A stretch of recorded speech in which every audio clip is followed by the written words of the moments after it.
need to take this beyond a one-act show, because that's a lot of what he was doing at the time.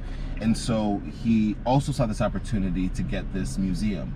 I like this story. Yes. Yeah. And so it's about 1841. It's crazy to say 1841. And he acquires Scooter's American Museum at Broadway and Ann Street in New York.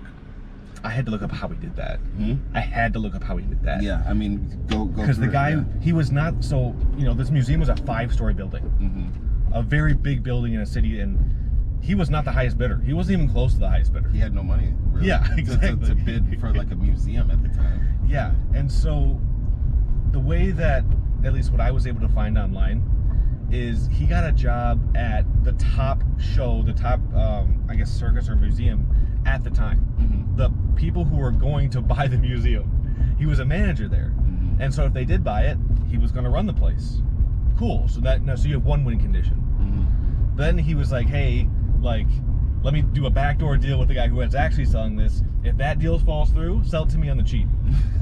And so if the people that he worked for bought it, he was the manager, he'd run it anyway. And if they fell through, he was first in line to buy it. Because he worked for the company, he had to make sure it fell through, and it did fall through. And so he was able to pick it up for less than half of what it was worth. It was wild in terms of like positioning yourself to get that outcome. He was a lot of things, but one thing that he was for sure was clever. And he was very strategic in how he played people to get what he wanted. Yeah, and then he like there was just this talks of like he was like, yeah, I'm gonna get this off of. They're like, you don't have anything. He was like, I'm gonna get this off of brass and cleverness. And he was like, hey, so he got that. So anyway, one of the things that he did around this time was the mermaid. Was the mermaid? Yes. Is the Fiji mermaid, and he ran this from July to August in 1842. I love this. And this was one of the ones that allowed him to take because he eventually like paid off all of his debts in 5 years. I think it was 2 years, even faster than that. That's when he started making, I think, so they paid off the full museum within 5 years. But then he started becoming, I think, profitable in 2 years. Yeah. And the big thing to take away from this area is he pre-promotes the exhibit, and that changed it all because it allowed for him to play to their curiosities. And 5 levels of curiosities. You have a mix of things that are real, mix of things that are fake, and so you blur that line between what in here is good, what in here is bad, but it's all here. Yeah. And so I'm paying for that experience. And there's also something about which he highlights around here is the humbug. Where people know that it's, you know what it is? It's like a different founder that we talk about on here, Vince McMahon. It's kayfabe to an extent. Like we know it's fake, but we're suspending our disbelief to be entertained. That's the kayfabe. I really like that analogy because a lot of people will read or like hear that and be like, no, if I know it's fake, then I don't like it. Yeah. It's like, well, that's not exactly true. We don't like it when we can't suspend our disbelief and we can't lose ourselves in the moment. Yeah.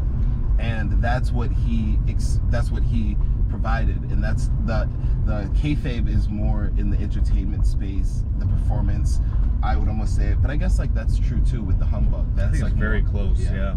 I think the mermaid's hilarious because he put, what was it, a mummified monkey top half on a mummified fish bottom half. Yeah. And then called it a mermaid, a lost mermaid that was found. The Fiji mermaid. Like, oh my gosh! I mean, this is getting into like taxidermy and stuff, where you can just start putting stuff together and be like, "Yeah, I found this out in the wild." Yeah, man, it's a mermaid. Come pay me 50 cents to come see it. Yeah. But like it worked, and it's the deception the audience knows that allowed him to do these things. But that's how he says it. It's like, yeah, they knew it. But when he's promoting it, it's like, and I think he wrote a book on that too. The whole the humbug. Yeah, like the line between lying for entertainment's sake and just outright fraud. Yeah, yeah, that's interesting. I mean, I feel like a lot of it's fraud, but I guess you could always be like, dude, you thought I had a mermaid? Imagine, like putting out that much press and then being like, wait, you thought that was real? It's like, bro, what? I wrote an article about it. I didn't just invent mermaids. The first person in history. You're crazy, dude. You're crazy. Yeah, like epic gaslighting. Exactly, back in the 1840s. PT gaslighting. I did hear one other story from this museum time, which I think is true, that people would stick around in the museum, the 5 stories, for way longer than they should have. Just like hang around. There was like hanging around. They're like, well, I don't really want to buy another ticket to come back through this thing. I'll just kind of keep wandering and meandering. So he put up a sign that said like, this way to egress. And people thought egress was another attraction.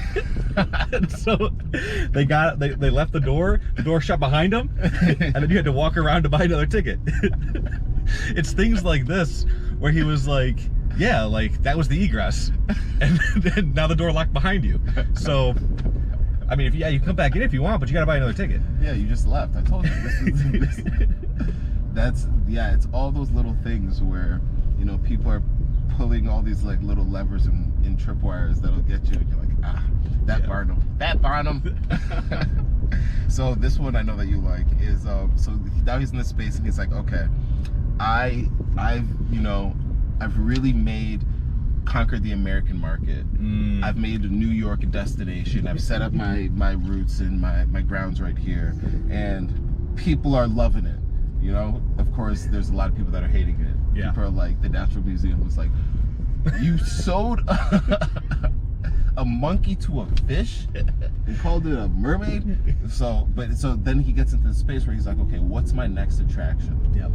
And he meets this young boy named Charles Sherwood Stratton. He's a 4-year-old in Bridgeport. Technically, they were cousins. Technically, they were cousins. Hey, fam. Essentially. Yeah. Who was dwarf? Yeah. Born with dwarfism. And so he was about 25 inches tall, 15 pounds, when he was 4 years old. Yeah, I don't think he grew much more than that. No. And what P.T. Barnum did is he immediately saw him and said, I see dollar signs. He talks to their parents. He says, hey, I'll give you $3 a week and room and board. $3 a week sounds crazy right now. It's still crazy back then. I think it's pretty good money. I think like if you adjust it, I think it's around $70 or $80 a week. Okay. For just showing up. Yeah. Which, not bad.